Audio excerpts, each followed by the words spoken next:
Welcome to the C.L.I.M.B.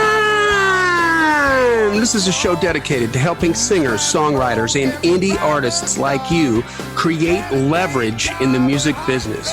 The new music business requires leverage. The old music business, where they find a diamond in the rough and they spend a bunch of money and a bunch of time developing you so you don't have to do it for yourself, is gone. You are going to have a track record. You're going to have to show them that you've already been doing it to attract that publishing company, those other songwriters, the management, the label, if you want a deal, the booking agency. All these people need to know that you're serious and that you're doing it for yourself first. That's why we called it the C.L.I.M.B, C.L.I.M.B, creating leverage in the music business.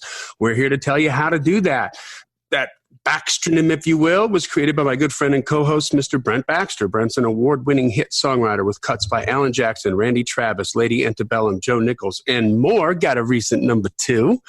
We'll talk about that. It ain't just Hazel. And he also helps songwriters like you turn pro by revealing how you can write like a pro, do business like a pro, and then on a regular, he actually gives you opportunities to connect with the pros. You can find Brent very easily at songwritingpro.com. Once again, that's songwritingpro.com. And I would like to introduce you to my co-host, Johnny Dwinell. Johnny owns Daredevil Production. They're breaking artists digitally, and they're identifying new fans through data. If you're an artist looking to increase your streams, blow up your video views, sell more live show tickets, and get discovered by new fans, TV, and the music industry pros, then Daredevil Production can help. Daredevil has worked with multi-platinum artists such as Colin Ray, Tracy Lawrence, Ty Herndon, and Andy Griggs, just to name a few. You can find Johnny at daredevilproduction.com. That is production singular, no S, and there is no S because there is no other Johnny D. How you doing, brother? Man, I'm just hunky-dory, just making it at the time of recording this, which is just a couple days before release. We just made it through Christmas. Yep. Still got some family in town. Kids still have about another week off school. Okay. Still need prayers. Complete and utter chaos. It's a thing. Like the morning at the beginning of the Home Alone movie. You know, it's funny because we watch that every year, but this year it hit me. I was like, oh, that's pretty accurate. Which is what makes it so darn funny.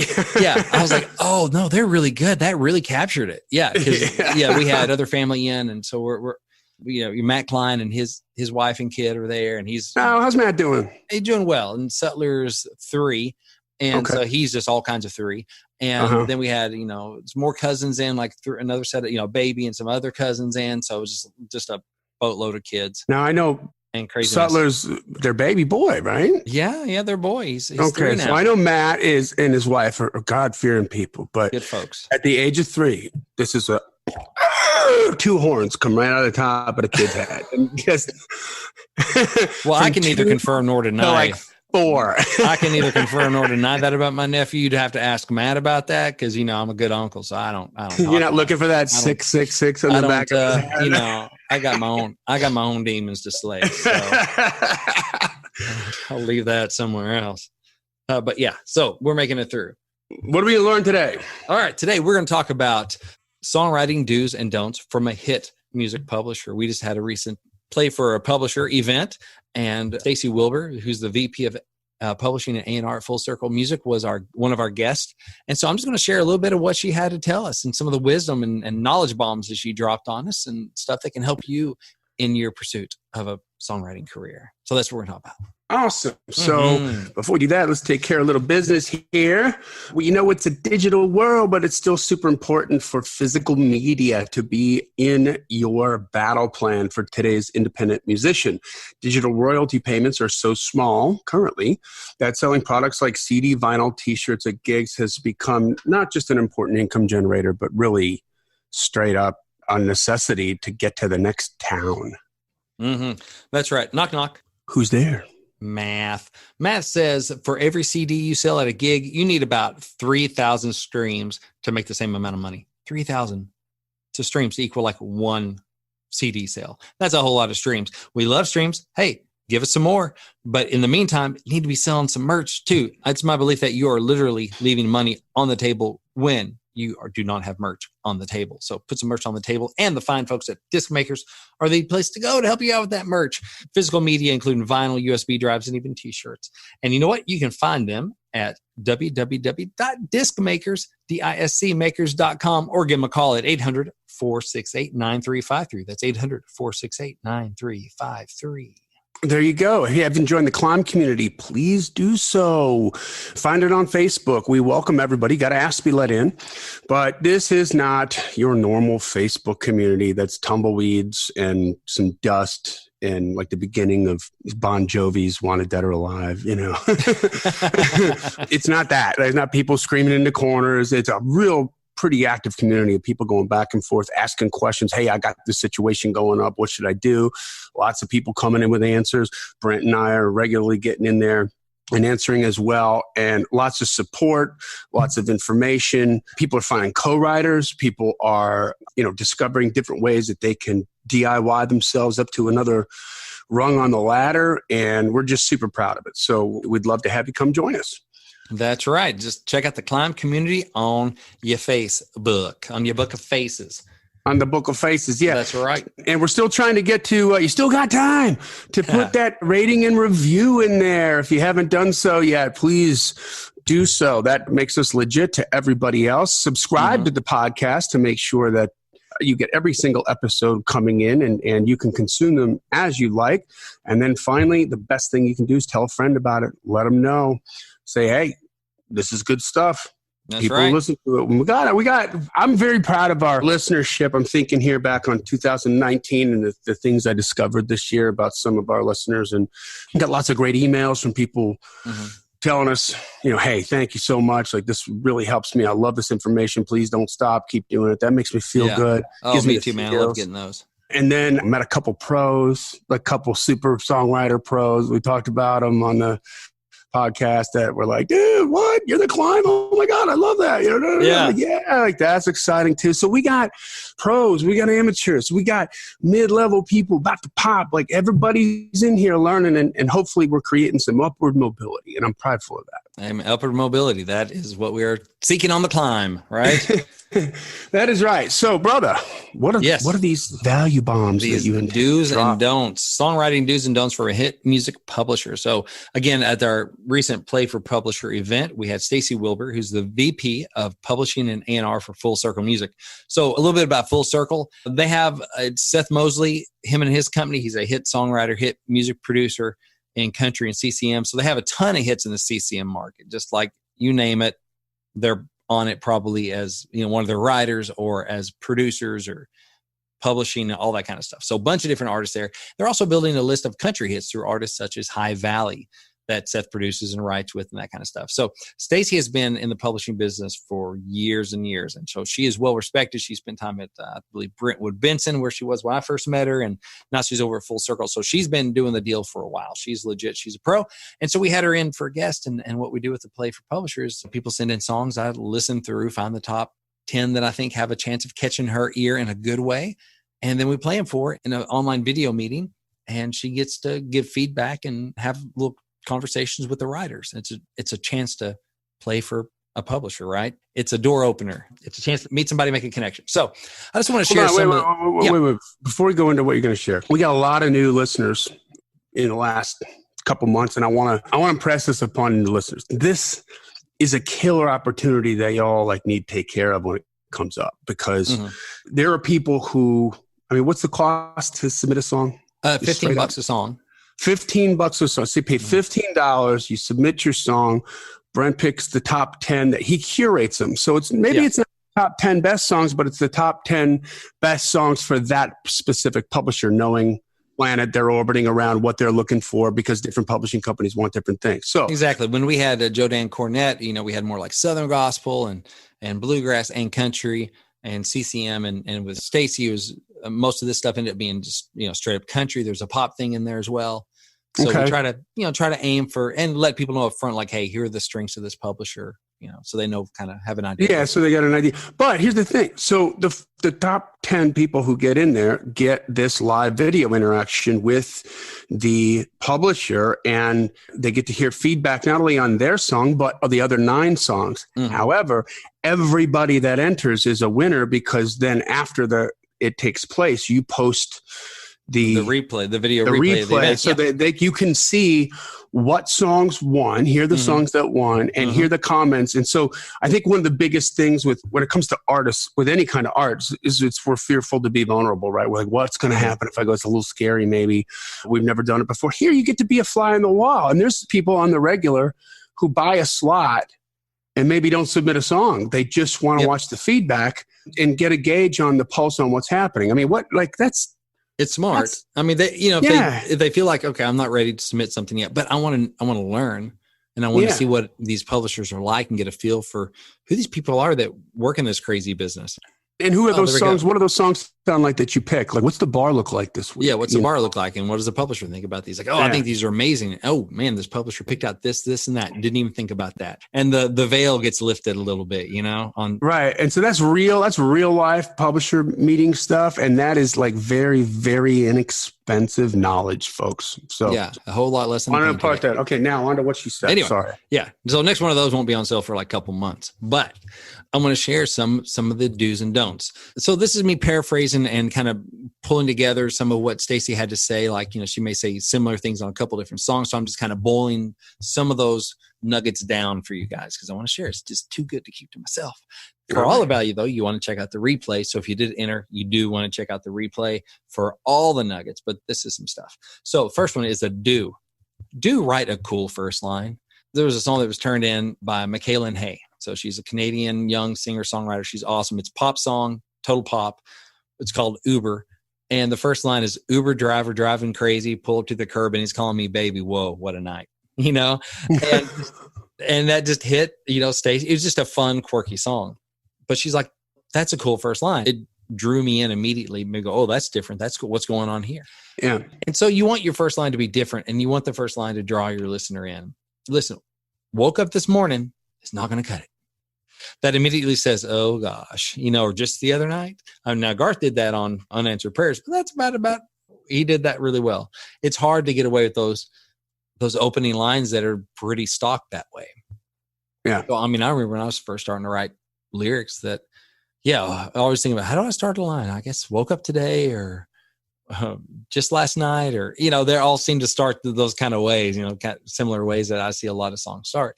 Man, that's not cool enough. You got to get Uber driver driving crazy. You're like, what? Dropping me right in the middle of the action, right then. And so that was one thing that she mentioned on a couple songs, I believe, was just the importance of a cool first line, because they hear so many first lines as a publisher. You want to stand out and start drawing them in immediately. There's no time for, you got to get right to the point. You know what I'm saying? Mm-hmm. So I'm with you. Yeah. So try to upgrade your first lines, make them interesting, compelling, draw the listener in. Pretty simple, but hey, this is stuff that matters, right? So your first line can either be something that the rest of your song has to live up to, or there's something the rest of your song has to overcome. I'd rather write a first line the rest of my song has to live up to, because then at least the person's going to be listening. If it's a bad first line, they may not get much past it. So first don't make your chorus melody too much like your verse melody. So you want to lift your chorus melodically from where your verses are. Stacey kind of dinged a couple songs for this. There needs to be a clear change from your verse to your chorus melodically, and also lyrically, but especially melodically. Like on one song, she mentioned that, hey, if I hadn't been looking at the lyrics, I wouldn't have been sure if we were still in the verse or in the chorus. Like, it needs to be clear. Your chorus needs to announce itself melodically, where I don't need to look at your lyric and I don't need to look at your structure where everything's labeled verse, chorus, whatever, to know, oh, we've hit the chorus. It should announce itself if I'm not looking at the lyric. Because you know what? Your listeners aren't. Most people, even a lot of people in the business, don't look at lyrics first time they listen to a song. They're just listening to the song to see if they want to pull out the lyrics and find out what it's saying. Because if it doesn't grab them musically and stuff, there's no point really what the lyric says. And that's one thing I've noticed a lot too. People's verse melody and their chorus melody kind of are sitting in the same kind of pocket. And you want that to raise up some sort of change. So to announce like, oh, we're in chorus land. There has like to you're be halfway a through and you're like, I think we're in the chorus now. They ended kind of like a chorus, but when did that start?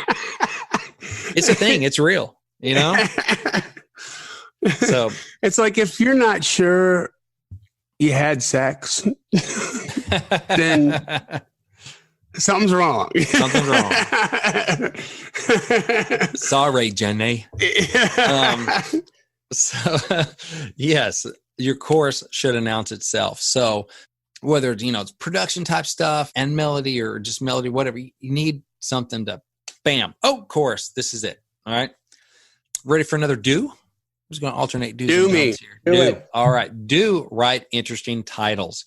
So on one of the songs in particular, Stacey was like, oh man, that title got me excited. It's not one I've heard before. And we tend to get the same titles over and over and over again. Catch that. They tend to get the same titles over and over and over. But she was like, oh, I like that title. I've not heard that one before. Is there a list of like the top most used, top 50 most used song titles or something like that? I don't know. But even if it did, it would probably be based on songs that actually charted. And what they're hearing is mostly songs that don't chart, songs that don't make it out into the wild. That's cool. They're listening to songs that their writers are turning in. They're listening to songs at events like the Play for Publisher. They're listening to, at writers' nights and all kinds of stuff, right? Sure. People that are pitching to their artist and that kind of thing. So they hear a lot more songs than we do. And apparently they hear a lot of the same titles over and over again. So, I think that's one thing that helped Monday Morning Church get cut was the fact that it was a very unique title. Yeah. I've only run into one other song that had that title, and that came out a couple years after Monday Morning Church. So I had it first. Did you sue that some bit? No. What? Can't. Okay, first of all, you can't copyright a title. Oh, that's not fair. It is life, though. I'm glad, because otherwise, apparently, you hear the same title over and over again. Everybody'd be suing everybody, and we'd all be in court. So it's a good thing you can't sue over title. So Monday Morning Church, it was a unique title. It stood out. There weren't a bunch of competing Monday morning churches to compare it to. Oh, you talk about, comparison is a thief of joy. It's also kind of a thief of cuts, because he's like, oh, here's another song called I Love You or whatever. Yeah. Okay. Well, immediately I'm thinking of all these other ones. I'm like, it's okay. And you're holding yourself up to comparison. So this particular song had a cool title, and it is a cool title. And she agreed. She's like, I don't think I've heard that title before. And I love that when I hear titles I haven't heard before. What was the title? It was called Things to Wreck. Oh, yeah. And it was good song. Eric Mallon, I believe, is the writer on that one. So Eric, if you're listening, good on you. And it was a cool title. She's like, oh, I don't think I've heard that one before. And then he left the fire out of it too, which was nice too. But so you want to write interesting titles. On another song or two, she was like, I've heard this title before. Can you maybe tweak it a little bit? Again, aiming at trying to get to more interesting, unique titles. It's really important. So, it seems like on most of my songs I've had cut, I don't know of another song with the same title. Now, correlation may not be causation, but like I said, for years, never heard of another Monday Morning Church. When Your Lips Are So Close, I don't think there's another one of those. Last Night Last for Lady A.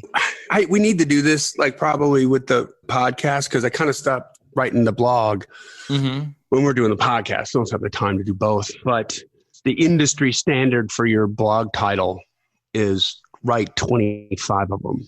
Oh, yeah. Mm-hmm.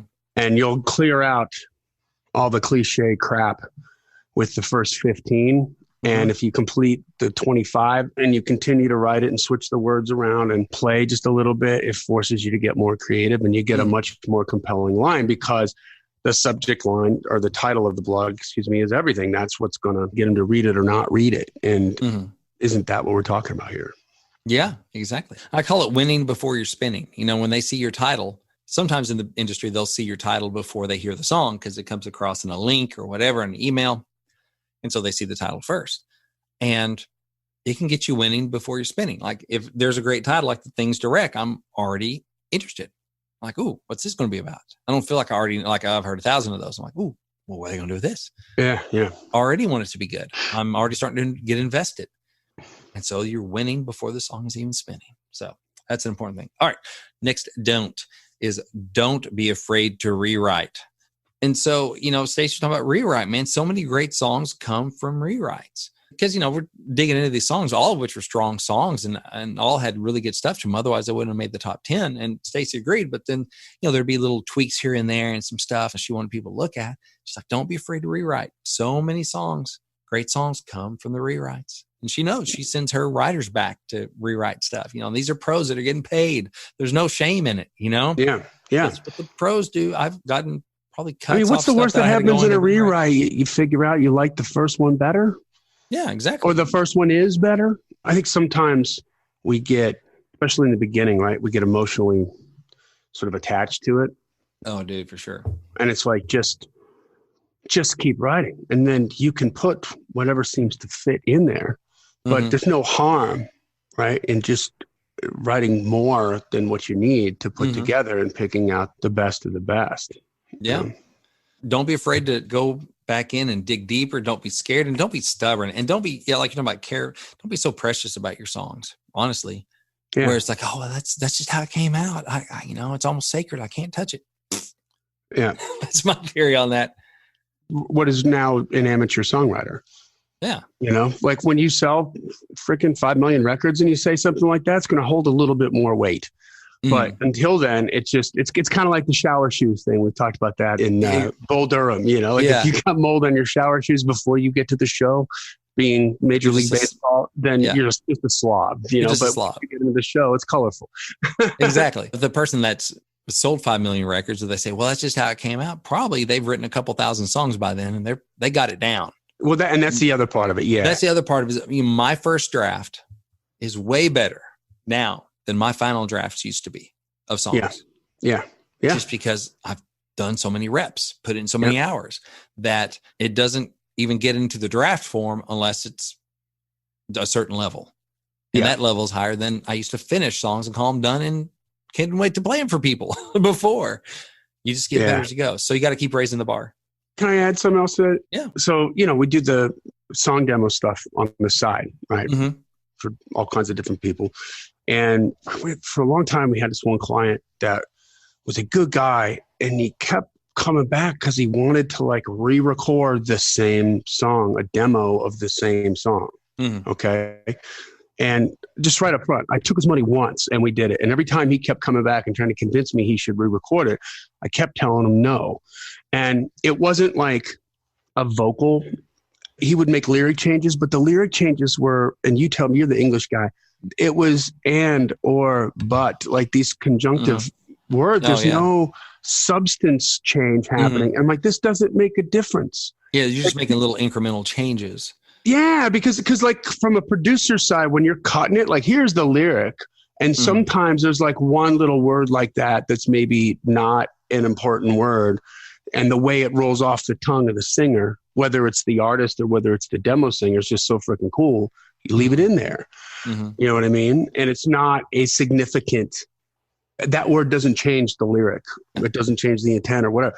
So, I think some people too get hung up on I don't know why that guy was hung up on that, but I just no. Yeah, you need to figure out when it's done and then demo finds out that I recorded this song twice and listened to both of them. Like that's not the right thing to do. Yeah, exactly. Like you go figure out when it's really, really done, and then we'll talk. Yeah. And that can be a hard thing sometimes to you make incremental changes. Like let's just say if I can say what I'm saying in this line, it's a little bit different, a little bit better, and that's kind of tends to be where we start and where a lot of people stop. But what's more challenging, and it is for me too, is going, maybe we should take a total different angle on this. Maybe even what I'm saying here needs to be something completely different. Hearing the dog that doesn't bark kind of thing. Hearing, like the dog didn't bark. Let me think about that instead of just trying to fix what is apparent there. And so that's just really taking a step back and going, okay, is what I'm building here the right things? Is it a major rebuild or is it only tweaking? Or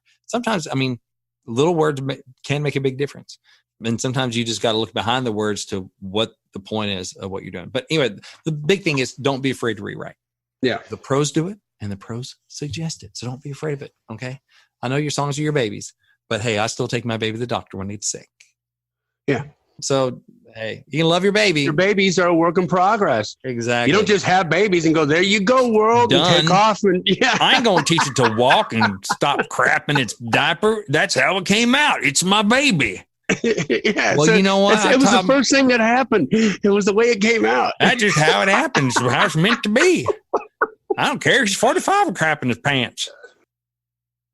That's my life right now. Anyway, so yes, they can be your babies. That doesn't mean you don't potty train them. Okay. There it is. That's the quote. Exactly.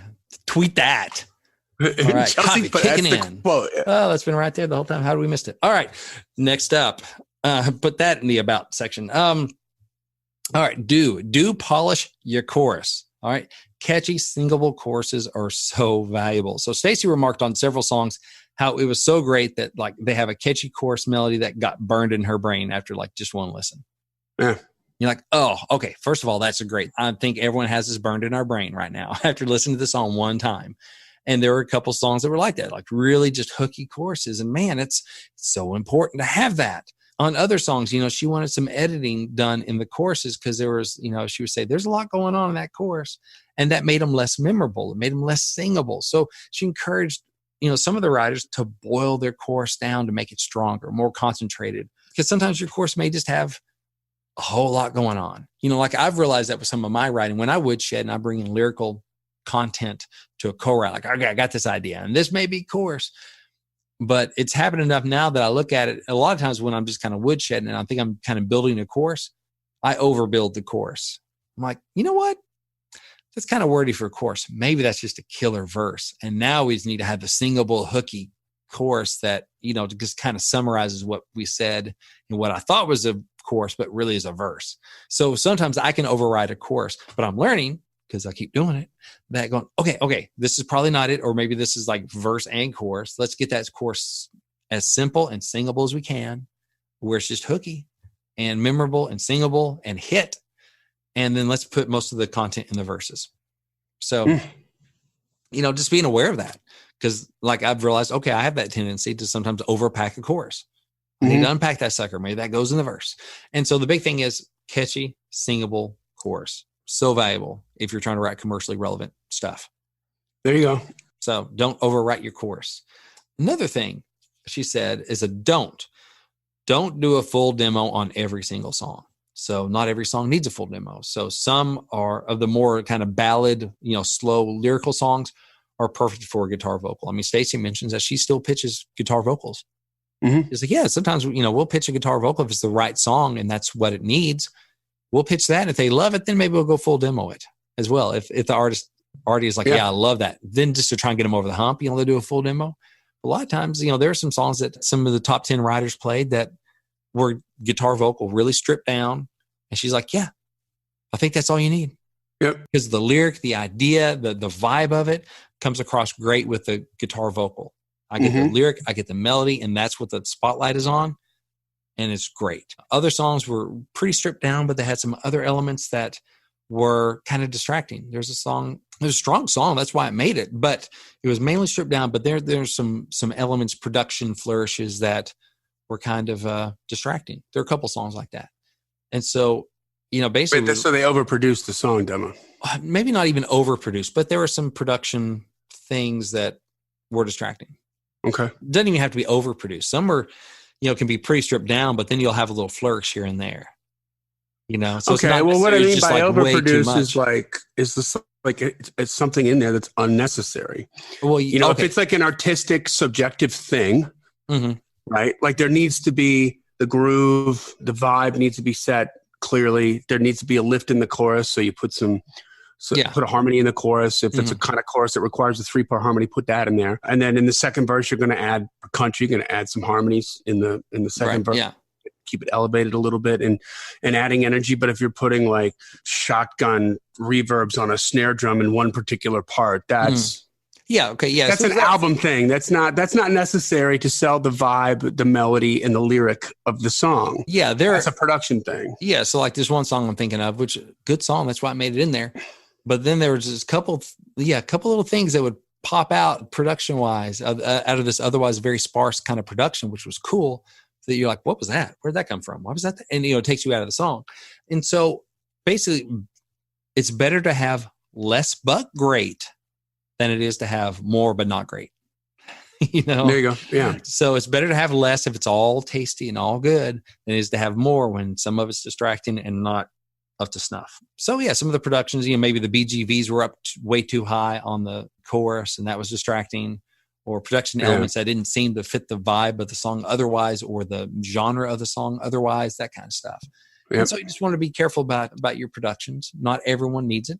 Either way, it's better to have less and what everything you do have is spot on than to have more and then you start having stuff that you shouldn't. Yeah, I think you err. And how about this? What about having stuff in that you should today but shouldn't tomorrow? We've talked about that before too. Like if you're creating a song demo or you're going to pitch a song demo from a song that was an artist track that you had, then you just have to be cognizant of the artist track is about selling the track and the song demo is about selling the vibe, the melody, and the lyric of the song. And you'd like to only have to do that once and not redo it. Like when we were doing Colin's record, we'd have we'd hear a song and the vocal would come in and have this big, huge reverb on it. We'd know that song was 1990s. Yeah. Right off the bat, because of the production style, which made all the sense in the world back then. But now it makes the song feel irrelevant, even though it's not. And so listen, you're dealing with emotions, and if you're dealing with it correctly, right, and you're writing songs and you're evoking emotions, don't give me the crap about a producer should be able to hear through the production. Right. You know what? If you're evoking emotions, I'm going to have those emotions. Like this feels like 1998. You're just making it hard. They should be able to hear through that. Well, yeah, maybe they can, but the next song they're going to play afterwards, they don't have to.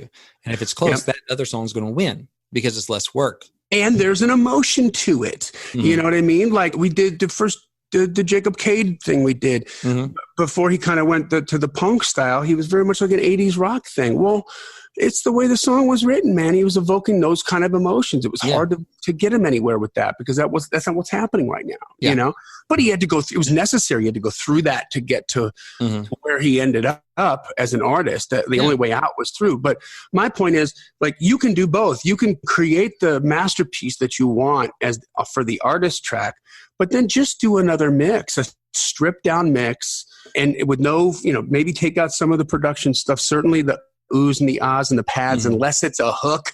Like if it's a pad, take it out. If it's a hook, leave it in. The hoo, hoo, hoo, hoo. Okay, that's a hook. But the ooh, ah, like that's no. Take that out, right? That is not. That can be cool on your artist track, but maybe that's not what the other artists who might cut that might hear. There's like a director's cut on a movie and what hits the what's hit the movie theater. Like make a discernible difference between the two and use a reverb that isn't going to be outdated. Don't, finger snaps, right? I mean, what was the last time we talked about this? The guy was like, if you got finger snaps on that demo, all right, I'm out. I'm already out of it. All right, I'm over it. Yeah. Right. And so they're now, again, they're not listening to the song. They're listening to the production. You're evoking an emotion of I'm chasing my tail and doing something that was so last week. Yeah. And they don't have time for that. Yeah. That's tough, but it's make it as simple as you can and leave as much of a blank canvas as possible. Yeah, it's tough business. All right. Last one. Do simplify. Okay, I guess it goes for demos too sometimes, but mainly on a few of the songs, Stacy mentioned how the lyric just had a lot going on. So this could mean a lot of story or just a bunch of images and pictures or just a lot of words. So first of all, get to your chorus quickly. So a lot going on may mean it took too long to get to the chorus. Like, boy, I'd like to get to that chorus faster. And so she mentioned that a few times. But also, if you have more going on in your verses, she also suggested, like, simplify your chorus. You got more meat in your verses. Let's get to some spirit on our chorus, Simplify the chorus. So give them, for one thing, give the listener some relief from your lyrical onslaught. Give them, like, a breather. And that release of that chorus, like, okay, you got really wordy verses. Let's breathe in the chorus here. Longer notes, shorter phrases, lyrical phrases they can hold out for longer notes, that kind of stuff.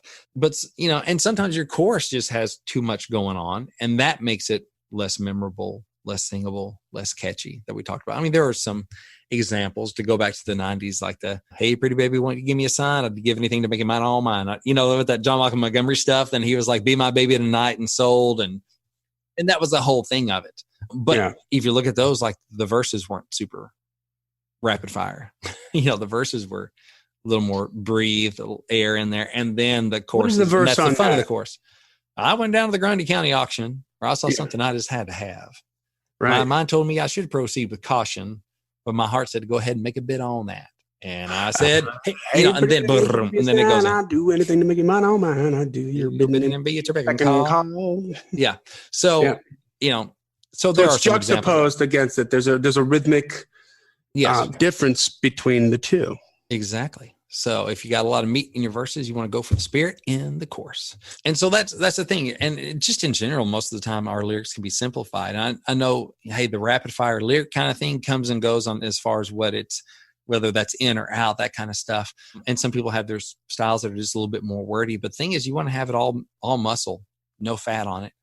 And, especially those choruses, man, the more singable, we mentioned this several episodes ago, but when I went to the NSAI Songwriter Awards, where they played the 10 songs I wish I'd written for the year. Mm-hmm. Man, so many of them, the chorus was just so singable, and so many of them were simple. If it's meant to be, it'll be, baby, just let it be, so simple, but so singable. It makes you want to sing with it. Line them up, line them up, line them up, knock them back, all just so much. Some of it comes the hard way. Some of it comes with age. Some of it, all that stuff. It's just like, they're all so singable.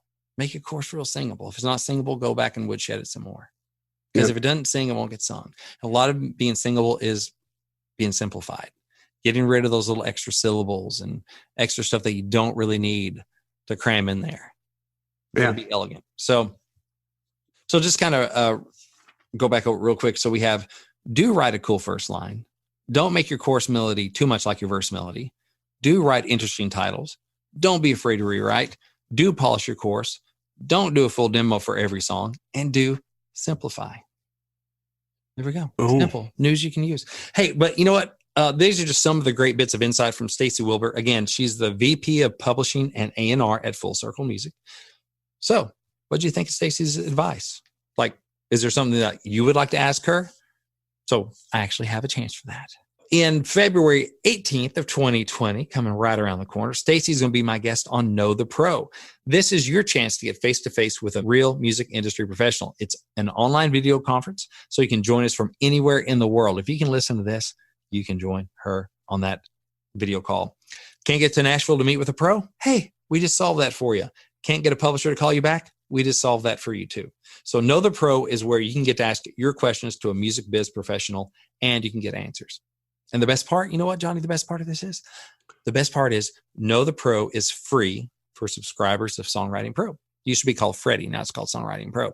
So not only do members get free access to all of our live Know the Pro events, which we have several times a year, you also get free unlimited access to the replays of previous events with like hit songwriters, hit music publishers, producers, and more, right? So how do you join Songwriting Pro? And so you can join this event with Stacey Wilbur and ask follow-up questions. We're not going to be playing songs. It's a Q&A. This is like just asking your questions and getting to know her and getting some insight on the business. You can just hop on over to songwritingpro.com and check out the Inside Look page. It's up at the top. Just click on Inside Look, and it'll give you a special sneak preview of our member area. So that's only for subscribers, but we, pull the curtain back a little bit so you can kind of check out what's going on there. Ton of cool stuff that'll help you write like a pro, do business like a pro, and connect to the pros. So that's just songwritingpro.com. And you can go over there and you'll get free gifts and inside sneak previews and all kinds of good goodies over there. Another way to connect with the pros. Exactly. That's right. I want to help you write like a pro, do business, and connect to the pros. And this is connecting to a pro, and at the same time, going to make you wiser about the business and the craft, kind of all three at once. All right, guys. Well, that brings us to the end of another Killer C.L.I.M.B episode. Please join the C.L.I.M B community if you haven't done so already. Subscribe to the podcast wherever you like to consume podcasts.